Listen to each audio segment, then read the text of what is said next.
여러분 한국말이 어렵습니까? 제가 무슨 말을 하는지 다 알아들으시죠? 네. 이 영어로 한다면 또 뭔 얘기인지도 못 알아들을 거고 거기다가 또 헬라어나 히브리어를 해버린다면 이건 딴 나라에 와 있는 것처럼 전혀 의미 전달이 안 될 겁니다.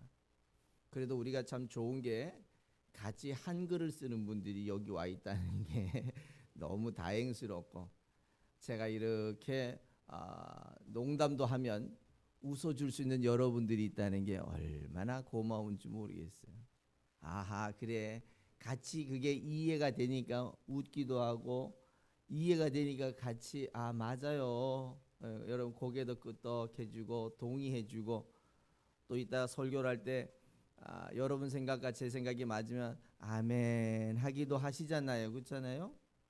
아멘 안 하시려는가 보다 오늘은. 우리가 동의가 되면 나도 그 생각에 동의가 되면 예 아멘 저도 그렇게 생각합니다. 저도 그렇게 살아보겠습니다 라고 여러분이 동의해 주시면 설교자도 어때요? 더 힘이 나서 정말 같이 열심히 배워보자 이렇게 얘기할 수가 있지 않겠어요? 그래서 우리가 이 말이 통하는 세상에 살고 있다는 게 참 좋아요. 제가 캐나다에 있을 때 최고 하고 싶은 게 뭐였냐면 슈퍼마켓에 가가지고 그 물건이 잘못됐다고 좀 그 캐셔한테 계산원한테 좀 따지고 싶어요. 이게 왜 이렇게 비싸냐, 왜 이런 문제가 있느냐라고 좀 따지고 싶고, 근데 말이 잘 안 돼요. 우리나라 가면 어때요? 왜 그러냐, 구체적이고 상황적인 걸 다 설명하는데 한국 사람이 영어를 가지고 그렇게 따지기란 가서 살 사람 위에는 참 어렵습니다. 자기가 불합리하게 당했는데도 불구하고 불합리하게 당한 것을 정확하게 인지하고 설명해 줄 수 있는 그거를 우리 한글로 하라면 아주 그냥 하루 종일도 할 텐데 영어로 하라면 그게 잘 안 돼요. 그래서 이민 가 있는 분들이 항상 하는 얘기가 이런 얘기입니다. 아유 슈퍼 가서 물건이 잘못됐다고 얘기라도 한번 해보고 싶은 게 그들의 소망이에요. 왜 그럴까요? 말이 안 통하니까요. 말이 안 통하니까 참 어렵잖아요. 참 답답하고요. 뭘 물어보고 싶어도 말을 알아야 물어볼 거 아니겠어요? 참 세상이 어려운 세상이지만 그래도 여러분과 나는 이렇게 우리 서로 말이 통하는 세상에서 살고 있다는 게 참 감사한 일이고 또 여러분과 나에게는 행복이라는 사실을 여러분 꼭 기억해 보시기 바랍니다. 여러분들이 그런 행복도 어디 가서 이렇게 얘기해 보면 그러잖아요. 저 사람하고 뭔 얘기를 하면 이해가 되면 하루 종일도 얘기하잖아요. 하루 종일도 얘기해. 근데 뭔 얘기를 했는데 돌아오는 반응이 없으면 어때요? 그 다음 얘기를 하고 싶지 않아요. 왜? 가르쳐줘도 못 알아보니까 참 답답해 하잖아요. 세상의 사람들은 여러 가지 말을 할 때 두 가지 부류가 있어요. 먼저는 말을 쉽게 하는 사람이 있어요. 그건 무슨 얘기냐면 상대가 이해하기 쉽게 하는 사람이 있어요. 누구처럼요? 저처럼 이렇게 이게 참 잘 이해가 안 되는군요. 오늘 처음 오신 분들은 제가 얼마나 쉽게 말하는지 잘 모르실 거예요. 근데 이렇게 시작하는 것도 보면 이렇게 말을 쉽게 한다는 것들을 여러분 알 수 있을 텐데 그래서 상대를 쉽게 이해할 수 있도록 가르치는 성향의 사람이 있고요. 또 어떤 사람들은 어때요? 좀 말을 유식하게 하려고 말을 조금 이렇게 비비 꽈서 하기도 하고요. 좀 내가 유식한 척 하려고 조금 더 어려운 단어를 구사하고요. 그렇게 해서 상대를 어떻게 해요? 한번 말로 이렇게 눌러보고 싶은 사람들이 있어요. 그런데 뭐 이렇게 하든 저렇게 하든 가장 중요한 건 의사가 전달이 되면 좋은데 저는 늘 이렇게 생각합니다. 이왕이면 쉽게 이해했으면 좋겠다. 이왕이면 한마디 뭘 말을 하더라도 상대가 쉽게 이해했으면 좋겠다라고 하는 게 저의 생각이고, 또 여러분들도 들을 때 아마 그게 조금 더 편하게 들릴 수 있지 않을까, 그런 생각을 해봅니다. 그런데 세상 사람들은 그렇지 않아요. 자기가 좀 더 뭐 있어 보이려고 다양한 표현들을 하기도 하고요, 다양한 이야기들도 하기도 합니다. 세상에 여러분 시험 한번, 여러분들 학교 다닐 때 시험 보셨죠? 시험 보시면 보통은 사지, 4가지 질문지가 나오잖아요. 거기에서 이렇게 이야기하는 질문이 있잖아요. 여기서 정답을 고르세요. 이렇게 얘기하는 건 어때요? 4가지 가운데 하나만 찍으면 돼. 그럼 최소한 25%는 맞을 확률이 있고, 그래서 가능하면 뭐 정답과 같은 비슷한 것만 고르면 돼요. 근데 세상의 시험이 그렇게 쉽지만 않아요. 뭐라고 시험을 내놓냐면 이렇게 얘기합니다. 4가지 가운데 아닌 것을 고르세요. 뭐 이렇게 얘기하면 이걸 헷갈리기 시작하는 거야. 3가지는 맞는데 1가지가 틀리는 거잖아요. 그러다 보면 어때요? 결국은 시험에 틀리기도 하고, 또 어느 때는 맞기도 하고 그러지만, 세상의 시험은요, 공부를 잘했냐, 열심히 했냐, 못했냐, 노력을 했냐, 안 했냐, 노력을 했는데 어떤 효율적으로 했느냐, 안 했느냐라는 것들을 어떻게 하는 거냐면 평가하기 위한 것, 시험이니까 당연히 그렇게 해야 돼요. 당연히 그렇게 해야 돼요. 그러나 저는 늘 얘기하는 게, 의사 선생님과 목사님들, 종교 지도자들은 말을 좀 쉽게 해야 되겠다라는 생각을 해요. 근데 의사 선생님들은 어떻게 얘기해요? 전부 다 우리도 못 알아먹는 얘기를 막 다 해버리잖아요, 그죠? 차트에다가도 뭐라고 썼나요? 배가 아픔 이렇게 쓰지 않습니다. 다 영어로 써버립니다. 왜? 니는 모르고 나만 알아야 되겠다는 생각이 있지요. 안타깝습니다. 왜? 그 사람의 생명을 다루는 일이기 때문에 환자도 최소한 알 수 있는 권리가 있어요. 나를 어떻게 치료했는지, 무슨 약을 줬는지, 어떤 약을 줬는지, 어떻게 치료할 건지에 대한 것들을 정보를 주는 게 중요해요. 왜? 당신의 생명이 아니고 내 생명이니까, 내 생명을 살리기 위해서는 좋은 정보, 내가 이해할 수 있는 정보를 주는 게 정말 중요합니다. 그 정보가 오버가 돼가지고 너무 많이 넘쳐가지고 여러 가지 문제도 생길 수 있겠지만, 그러나 근본적인 것들은 내 생명이니까 내가 어떤 치료를 하고 있는지, 어떤 약을 먹고 있는지, 어떤 주사약으로 인해서 나를 치료하는지에 대한 정도는 알려주는 게 도움이 될 것 같아요. 그런데 종교 지도자들도 좀 그랬으면 좋겠다는 거예요. 왜냐하면 이 종교를 어떻게 선택했느냐에 따라서 사느냐 죽느냐, 천국이냐 지옥이냐라고 하는 문제가 걸려 있단 말이에요. 그렇기 때문에 최소한 이 종교 지도자들이 자기가 깨달은 걸 좀 더 쉽게 풀어서, 아직도 그렇게 깨닫지 못한 사람들을 깨달을 수 있도록 도와주는 게 종교 지도자들이 해야 될 일인 거라고 저는 생각을 해요. 그런데 안타깝게도 세상에 많은 종교 지도자들은 어떻게 이야기하냐면 늘 스스로 깨닫기를 원하고 있어요. 내가 깨달은 걸 상대한테 주는 것이 아니라 네가 스스로 고민해서 얻으라 라는 그러한 사상이 많습니다. 그러니 본인이 깨달은 만큼 우리 스스로 깨달아가기가 얼마나 어렵겠어요. 얼마나 힘들겠어요. 그런데 오늘 특별히 우리가 믿는 예수만큼은요, 참 말씀하시는 게 쉽게 말씀하고 있다는 거예요.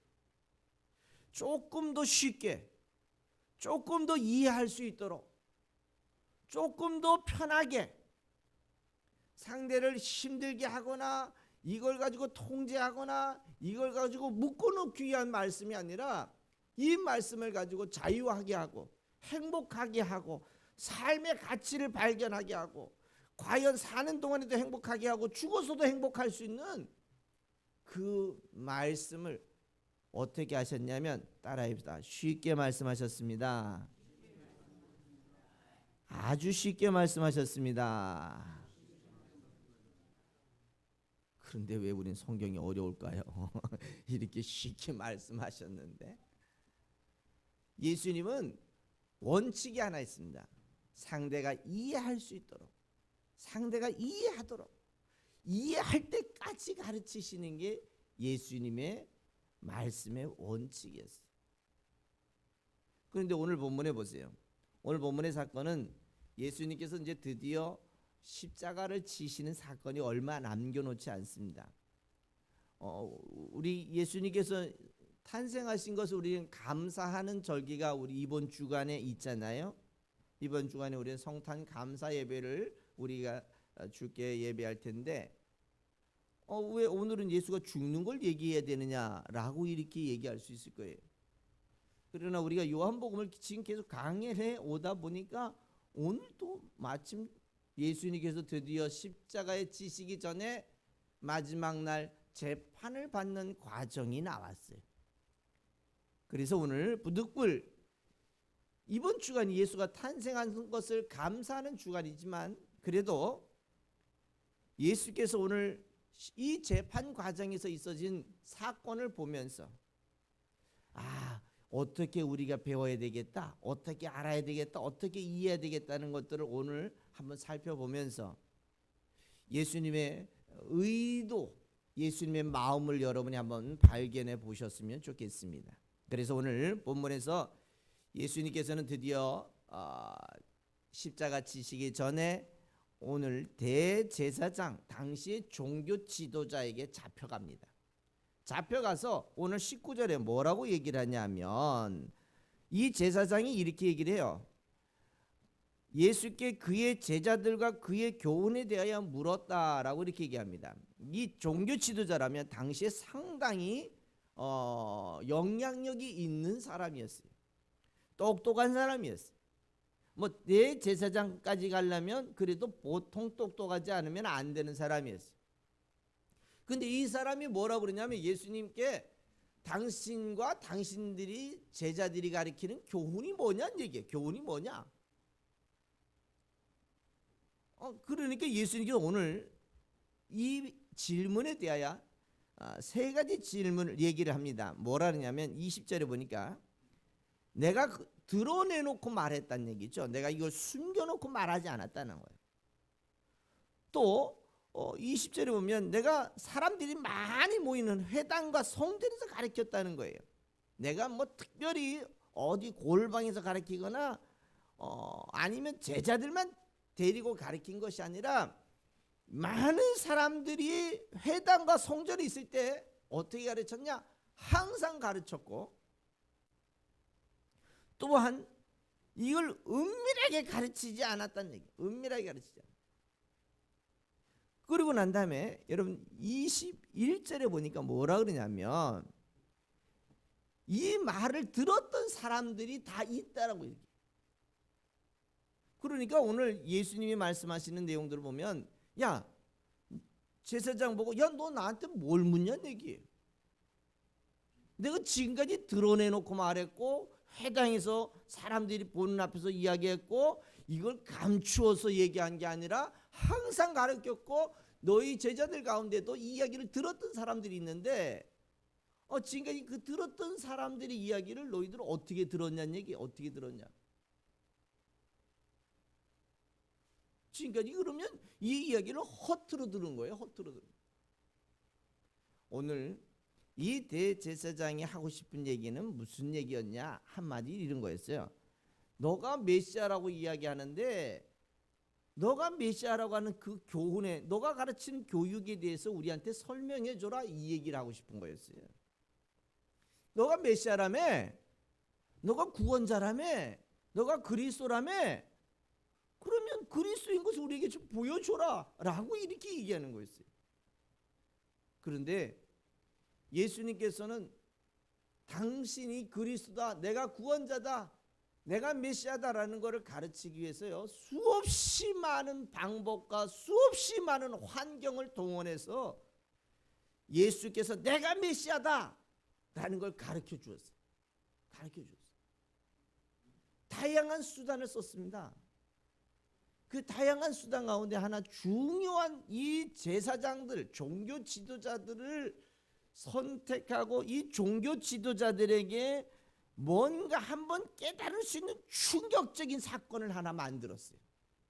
그게 뭐였냐면, 그게 예수님께서 문둥병자를, 요즘 이야기하면 흰센병이라 그러잖아요. 흰센병, 문둥병자를 고쳤어요. 이 문둥병자가 예수님 때문에 고침을 딱 받고 나니까 뭐라 그러냐면, 오 예수님, 내가 당신의 제자가 되겠습니다. 내가 당신을 쫓아다니겠습니다. 왜? 이 사람이 쫓아다니면 효과는 있을 거예요. 왜? 이 사람이 간증을 할 거 아니에요. 내가 전에는 문둥병이었는데 예수를 만나서 내가 병이 났다고 그러면 문둥병자는 다 올 거야. 그렇죠? 어떤 목사님이 자기는 무좀 치료가 전문이라고 이렇게 얘기를 해가지고 무좀 환자들이 많이 온다고 그래요. 어떤 사람은 위암 환자들을 자기는 잘 고친다 그래서, 나는 위암 잘 고치는 명의는 얘기를 들었지만 위암 잘 고치는 목사 얘기는 잘 못 들었는데, 안타깝게도 그런 일들이 비일비재해요. 그래서 오늘 이 문둥병자가 예수를 쫓아오려고 했을 때 예수님이 이 문둥병자 보고 이렇게 얘기했습니다. 야, 너 제사장한테 가서 네 몸을 좀 보여줘봐. 이렇게 제사장한테 가서 네 몸을 보여주라고 얘기를 해요. 이 무슨 얘기냐면, 요즘 같은 경우는 문둥병이 걸리면 어디 가서 판단을 하냐면 의사한테 가서 이렇게 혈액 하나 뽑아보거나 뭐 문진을 해보거나 이렇게 해가지고 보면 어유 예 문둥병입니다, 흰센병입니다, 이제 항생제 먹고 치료하고 먹으시면 낫습니다, 진단을 해주죠. 그런데 예수님 시대, 이 병이라고 하는 바이러스라는 개념이 발견되기 전 시대에 이 문둥병이라고 하는 질병은 누가 판단을 했냐? 제사장이 판단했어요. 제사장이 이 피부를 갖다가 기하장으로 쭉 긁어봐요. 긁어보고 나서 일주일 후에 오라 그래. 그러면 이것이 피부병인지 문둥병인지를 누가 판단해 주냐? 이 제사장이 판단해 줘. 그러면 이 문둥병자도 전에는 제사장이 판단을 해가지고, 야, 너 문둥병이니까 격리돼서 살았고, 또 정상적인 사람들과 함께 살지 못하고 또 버림받아서 유기돼서 살았던 적이 많았거든요. 이 사람들의 정서에는 이게 무슨 생각이었었냐면, 문둥병이 걸렸다는 얘기는 너가 뭔가 하나님 앞에 죄가 있어 걸렸다라는 생각을 갖고 있어요. 그러니까 이 문둥병자가 같지 않겠어요? 제사장 앞에 가서, 선생님 나 진단 좀 해주세요. 그래. 그 진단을 하러 올 때 꼭 뭐를 갖고 와야 되냐면 예물을 갖고 와야 돼. 네, 왜냐하면 제사장을 만나러 가는 그 자체는 그래요. 그랬더니 요즘은 목사 만나러 갈 때 꼭 예물을 갖고 가는 분들이 있더라고요. 졸지 목사가 제사장이 되는 경향이 많습니다. 그렇게 하다가 어떻게 감당하려는지 모르겠어 그거. 응? 그래서 저는 가끔 가다가 이런 문화적인 것들을 조금 여러분 좀 내려놓으셔야 되겠다. 그 별미를 받아야 되겠답니다. 목사가 신방을 가면 별미를 주는데 별미가 뭐냐 그러니까 봉투에다가 돈을 넣어서 줘야 되는 게 이게 별미더라고.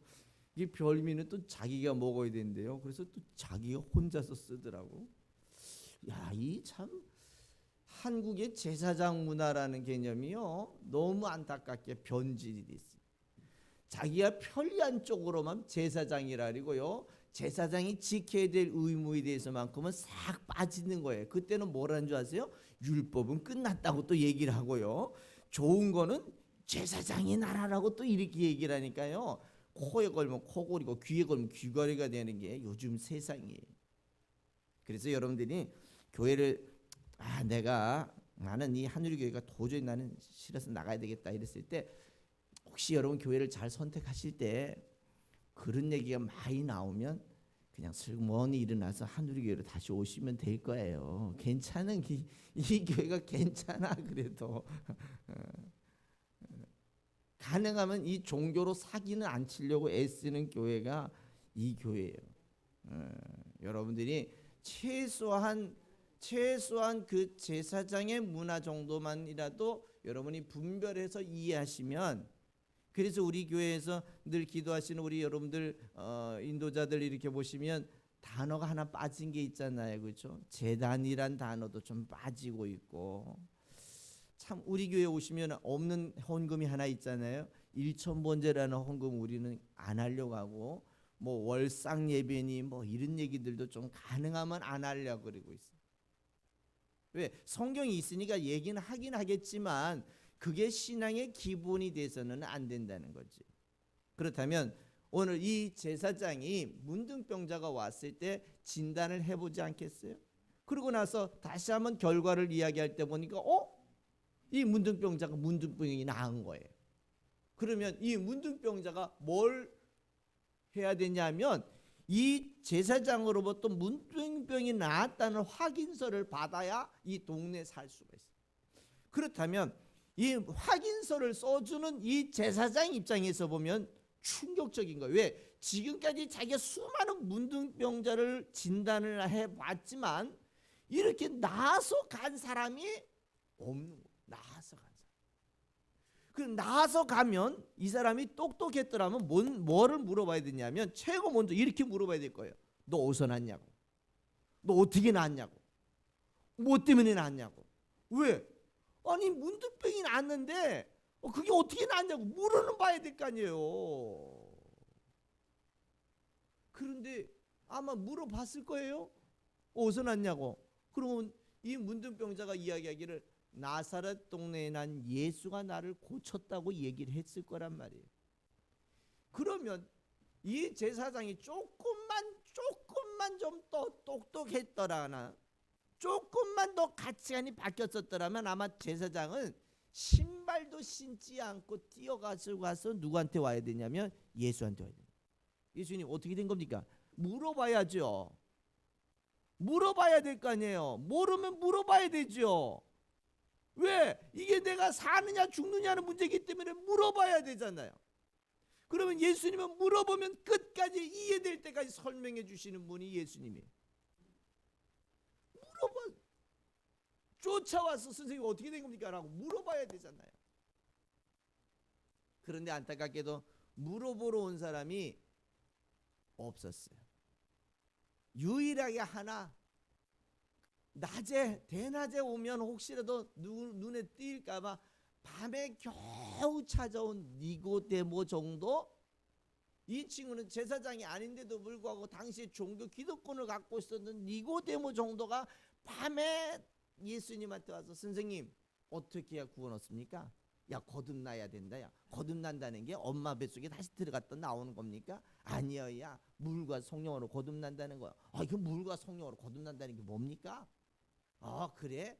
그거는 세례 요한의 교육과 예수님의 가르침, 예수님의 교육을 네가 알아야, 이해해야. 결국 무슨 얘기냐면 세례 요한이 가르치는 사람이 예수요, 예수가 가르치는 그 역사가 하나님이시잖아요. 그러니까는 세례 요한의 가르침과 오늘 예수의 가르침을 네가 받아야 네가 영생을 얻는 거야. 요 얘기였거든요. 그랬더니 물과 성령으로 거듭난다니까 또 어떤 사람들은 물만 자꾸 뒤집어 쓰는 사람들이 있는데 그래봐야 추워. 물 뒤집어 쓴다고 그게 구원 얻을 것 같아요? 세례 요한이 가르치는 물 세례를 통해서, 세례 요한이 가르치는 교육을 통해서 예수를 알게 되고 예수를 통해서 영생을 얻는다. 요 얘기를 하고 싶은 거였거든요. 그런데 안타깝게도 종교 지도자 누가 왔어요? 누가 찾아왔어요? 아무도 안 왔어요. 안타까운 일이지요. 오늘 예수님은 이 제사장을 설득하고 이 제사장을 교육하고 이 제사장을 깨닫게 하기 위해서 문둥병자라고 하는 그 안타깝고 힘든 사람을 고쳐주시는 수단을 통해서 누구를 깨닫게 하는 거예요? 제사장을 깨닫게 하는 게 이게 목적이라는. 어떤 사람들은 병을 낳았다, 제사장이 오늘 문둥병이 병이 났으니까 할렐루야 하는 것으로 끝을 내지만 예수님의 생각은 아니었어요. 이 문둥병자 한 사람 때문에 누구까지요? 제사장까지 설득해서 깨닫게 하고 싶어서 수없이 많은 방법을 쓰셨어요. 그런데도 불구하고 어때요? 못 알아먹었어요. 오늘 19절에 당신이 무슨 권리로 무슨 능력으로 당신이 가르치는 그 교훈의 내용을 오늘 설명해 보세요. 설명해 보라. 이런 얘기를 지금 여기서 하고 있다. 지금 여기서. 그러니까 참 똑같은 사건을 똑같은 상황을 설명하면서도 못 알아먹는 사람들이 있다. 이해 못하는 사람들이 있다. 그런데 예수님은 어때요? 오늘 예수님은 당신이 가르칠 때 어떻게 가르치느냐면 보세요. 오늘 본문에서는 철저하게 쉽게 가르치고 있어요. 철저하게 쉽게. 예수가 메시아다. 나를 믿어야 된다. 나를 통해서 영생을 얻는다. 나를 통해서만 하나님을 만날 수 있다. 나를 통해서만 천국을 갈 수 있다는 것들을 아주 쉽게, 아주 쉬운 방법으로 여러분들에게 가르쳐주고 있고 오늘 제자들에게 가르쳐주고 있다는 거예요. 또 두 번째 가르칠 때 어떻게 가르칩니까? 쉽게 말로도 가르치지만 또 안 되면 어떻게 되는가? 보여줘요. 시청각 교육을 보여주게 하고 듣게 하고 느끼게 해요. 어떤 때는 죽은 자를 살리는 것을 통해서, 어느 때는 예수가 물 위로 걷는 걸 통해서, 어느 때는 오병이어를 통해서, 어떤 때는 귀신 들린 자를 지배에서 벗어나게 하는 수없이 많은 시청각 교육을 해요. 그 시청각 교육의 마지막 방법이 하나가 있었는데 그게 뭐였냐면 예수가 죽어봐 주는 거예요. 예수가 죽어봐 주는 거예요. 세상의 모든 종교 지도자 어떤 사람도 해줄 수 없는 거였어요. 왜 못 해줄까요? 갔다가 못 오니까 못 해주는 거예요. 갔다가 못 오니까. 자기들도 죽음 이유를 보여주고 싶어요. 자, 돌아가고 있습니다. 돌아가고 있습니다. 돌아간다는 걸 좀 보여주고 싶어요. 보여주고 싶어 나도. 근데 왜 못 보여줄까요? 갔다가는 못 돌아오니까 못 보여주는 거예요. 갔다가 못 돌아오니까. 그래서 정말 안타깝게도요, 수많은 종교 지도자들도 보여주고 싶어. 죽음 이후에 대한 걸 보여주고 싶어. 그런데 못 알아보고 못 보여줘. 근데 유일무이하게 누가 그걸 또 시청각 교육을 하시냐면 예수가. 야, 이렇게 얘기합니다. 따라합시다. 내가 보여줄게. 내가 보여줄게. 내가 보여줄게. 누가 보여주는 거예요? 예수가. 죽음을 당신이 보여주겠다는 거예요. 당신이. 예수가 죽음을 보여주겠다는 거예요. 내가 죽어봐 줄게. 내가 죽어봐 줄게. 당신이 죽기 전에 매번 시간만 있으면 뭐라 하느냐면 아유 죽어야 되겠다. 죽어야 되겠다. 이런 얘기를 했어요. 근데 요 뉘앙스가 요런 뉘앙스가 아니에요. 요즘 우리 어르신들이 아유 힘들면 아유 내가 빨리 죽어야지 이렇게 얘기하는데 그거하고는 전혀 틀리는 거예요. 지금 예수의 나이는 젊은 나이에요. 뭐라 하냐면 내가 죽음을 보여줄게. 죽음을 보여줄게. 왜? 여러분과 나도 죽잖아. 여러분과 나도 죽잖아. 그런데 죽음을 보여준다는 얘기는 죽음 이후도 또 보여주는 거예요. 죽음 이후도. 죽는 것이 끝이 아니라 죽음 이후도 부활이라고 하는 세상에 어떤 종교도 어떤 사람도 제시해 줄 수 없는 이 엄청난 것을 어떻게 하십니까? 보여주시는 거예요. 그래서 그 보여주는데 어느 때는 나사로를 갖다가 살려 보여주면 되잖아, 그죠? 나사로 하나 살려 보여줬잖아. 그럼 그걸로 끝을 낼 수도 있는 거 아니에요? 얼마나 자신 있으면 내가 얼마나 자신 있으면, 그렇죠? 예수님께서는 이렇게까지 교육을 하시고 이렇게까지 교육을 했는데도 불구하고 그렇게까지 깨닫지 못하는 이유는 뭘까요? 이렇게까지 당신의 몸을 바쳐가면서까지도 여러분을 교육하셨는데 우리는 아직도 그게 깨달아지지 않는다는 것은 너무너무 안타까워. 그래서 오늘부터 이렇게 얘기합시다. 따라합시다. 예수께서 나를 살리기 위해서 먼저 죽음을 보여주셨습니다. 예수가 보여주셨습니다. 그런데 더 중요한 거는 따라합시다. 예수께서는 죽음 이후에 부활을 보여주셨습니다. 예수의 부활이 내 부활입니다. 예수의 부활이 내 부활입니다. 그게 다른 종교에서, 다른 단체, 다른 어떤 집단에서 보여줄 수 없는 오직 예수만이 가능한 이 죽음 이후에 대한 것들을 시청각 보여주게 하고 듣게 하고 감각적으로 느끼게 하시면서 오늘 예수님께서는 교육하고 계십니다. 이 교육을 여러분과 나도 지금 받고 있고, 이 교육을 여러분이 잘 소화하셔서 이 교육을 여러분의 것으로 잘 만들어 가실 수 있기를 부탁드리겠습니다. 마지막으로 예수님을 교육하시는데 얼마나 대단한 교육을 하시냐면 도망간 놈도 찾아오는 교육을 하시죠. 도망간 사람도 찾아와. 예수 입장에서 보면 예수의 12 제자들이 이게 참 안타깝죠. 우리 지난주에 살펴봤잖아요. 베드로 예수를 하룻밤 사이에 3번씩이나 부인하고 예수가 십자가에 달려드릴 때 다 도망가 버리고, 예수가 뭔 얘기를 하면 예수님 나는 그냥 집이나 한 채 주세요. 난 땅이나 몇 마지기 주시면 돼요. 뭘 이렇게 얘기했던 친구들이 베드로예요. 부활했을 때도 어떻게 돼요? 도망가가지고 정말 안타까워요. 또 이 베드로가 어떻게 됐든 간에 우리 지난주 살펴봤던 것처럼 나쁜 일 할 때는 꼭 또 우선순위라고요. 성질도 급해가지고 아주 다혈질 성질이야. 누구처럼. 근데 다혈질이라도 예수 잘 믿는 거 보면 너무 이쁜 거예요. 그런데 이 베드로는 얼마나 도망도 잘 가고 나쁜 데로 흘러가기도 잘 도망가고. 그런데 예수님 어떻게 하십니까? 그렇게 못난 제자를 끝까지 찾아가. 부활하셔서 갈릴리 고기 잡으러 간 그 베드로를 놓고 야 고기 많이 잡았냐? 이거 뭐 별로 못 잡았는데 그물 한번 내려봐라.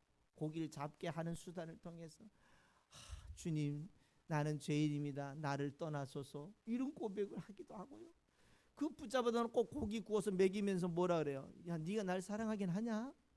주님 사랑하긴 하는데 내 입장에서밖에 못합니다.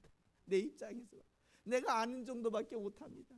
그래 좋았어. 이제부터 너 기다려. 그러고 난 다음에 마가의 다락방에서 성령의 은혜를 입히고 나니까 그 다음부터 어떻게 돼요? 베드로가 전에는 부인하던 이 베드로가 예수를 위해서 십자가를 질 수 있는 베드로로 바뀌는 거예요. 예수 십자가 질 때 너무 급해가지고 겉옷까지도 벗고 홀딱 벗고 도망갔던 제자들이 밤모섬에 가가지고 하나님의 놀라운 약속을 전하다가 순교한 그러한 제자들로 바뀌는 게 이게 어떻게 가능할까요? 이게 가치관이 바뀌면 되는 거예요. 가치관. 예수를 통해서 무엇을 얻을까? 무엇을 얻을 수 있을까? 예수를 통해서 무엇을 가질 수 있을까를 분명하게 알면 어떤 어려움과 어떤 괴로움과 어떤 유혹이 와도 야, 뭐 예수 믿냐? 그냥 노세 젊어서 놀다가 그냥 살지 뭐. 그렇게 유혹하더라도 유혹당하지 않고 예수 안에서 살아갈 수 있는 줄 믿으시기 바랍니다. 뭐가 있으면? 영생이 있으면. 뭐가 있으면? 부활이 있으면. 우리에게는 이 부활과 영생이라고 하는 예수가 최대한 우리에게 교육하고 가르쳐 주려고 했던 본질이기 때문에 우리는 어떤 유혹이 오더라도 어떤 어려움이 오더라도 예수는 우리를 기다리시고 예수는 우리를 통해서 영광을 받으시기를 원하신다는 사실을 여러분 기억하시고, 여러분이 어떤 상황에서 예수를 떠난다 할지라도 예수는 여러분을 끝까지 찾아가셨어. 끝까지 찾아가시는데 언제까지 찾아가시는 줄 아십니까? 죽을 때까지 찾아가. 죽을 때까지. 어디가 숨을 데도 없어. 죽을 때까지 찾아가셔서 여러분을 하나님의 사람으로 만들어 가시는 줄 믿으시기 바랍니다. 그러니까 질의 여러분 이런 거예요. 숨바꼭질도 어디 나 혼자는 나는 절대로 못 찾을 거야 라고 생각하니까 숨바꼭질을 하지요. 그런데 다 찾을 거라고 생각하면 어때요? 그냥 숨을 일도 없어. 여러분이 아무리 예수가 싫다고 도망간다 할지라도 예수는 여러분을 끝까지 찾아가시고 끝까지 여러분을 보호하시고 끝까지 여러분을 지키실 줄 믿으시기 바랍니다.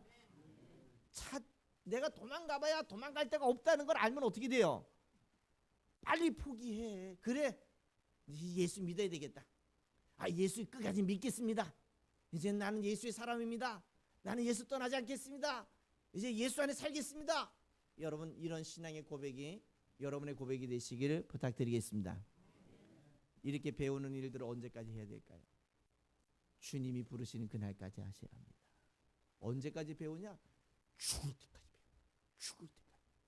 그래서 이렇게 얘기하잖아요. 아는 게 힘이다 이런 얘기를 하는데, 다른 세상에 아는 것도 힘이지만 예수 아는 게, 예수를 예수답게 아는 것이 여러분에게는 힘이요 능력이요 소망이요 기쁨이 되실 줄 믿으시기 바랍니다. 힘을 기르시기 바랍니다. 예수가 가르쳐주는 대로 믿으시기 바랍니다. 예수가 여러분에게 주고 싶은 걸 받아가시기 바랍니다. 도망가지 마세요.